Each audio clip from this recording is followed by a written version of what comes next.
Student, next numerical देखें 15.2. A step-up transformer has a turn ratio of 1:100.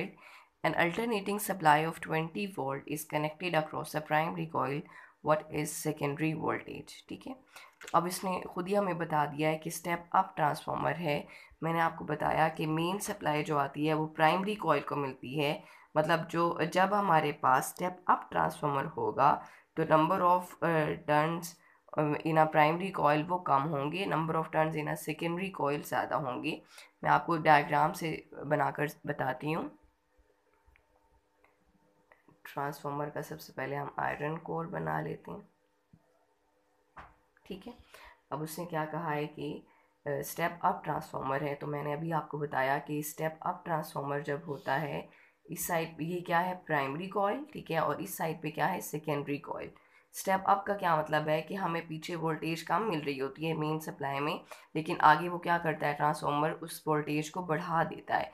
जब वो voltage को बढ़ाएगा तो इस साइड पे number of turns in secondary coils भी क्या होंगे, ज़्यादा होंगे. ठीक है, तो अब हमें उसने जो डाटा दिया है वो हम लिखते हैं. Turn ratio of a step up transformer.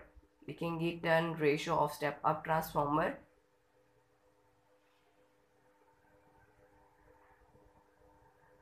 Turn ratio of step up transformer कितनी दी हुई है, 1:100.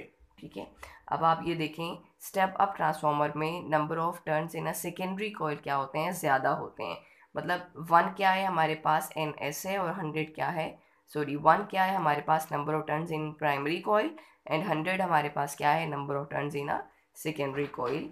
तो आप यहाँ लिखेंगे NP is equal to 1 and NS is equal to 100. ठीक है, दूसरा हमें क्या कहा है उसने कि प्राइमरी को जो हमें वोल्टेज मिल रही है मेन सप्लाई VP वो हमें गिवन है, दैट इज़ 240 वॉट. ठीक है, आपने क्या चीज़ फाइंड आउट करनी है, voltage across the secondary coil, जिसको VS से रिप्रेजेंट करते हैं. सेम फॉर्मूला यूज़ हो रहा है क्या, NS over NP is equal to VS over VP. VS find out करना है, VP को इस साइड पे ले आए, मतलब VS is equal to NS over NP multiply by VP. Now by putting the values, NS हमें गिवन है दैट इज 100, NP इज 1, और वोल्टेज ऑफ प्राइमरी हमें कितनी दी हुई है, 240.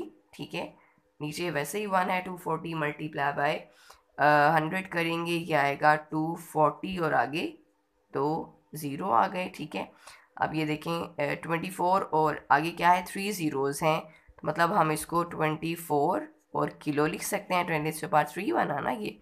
और हमने वोल्टेज फाइंड आउट की है, वोल्टेज का इससे यूनिट क्या होता है, वोल्ट. ठीक है, तो अब आपने देखा कि जब हमारे पास स्टेप अप ट्रांसफार्मर होता है, वोल्टेज प्राइमरी की जो वोल्टेज है वो 240 है, जबकि सेकेंडरी की वोल्टेज कितनी है, 24,000 वोल्ट. ठीक है, सेकेंडरी की वोल्टेज ज़्यादा कर देता है स्टेप अप ट्रांसफार्मर.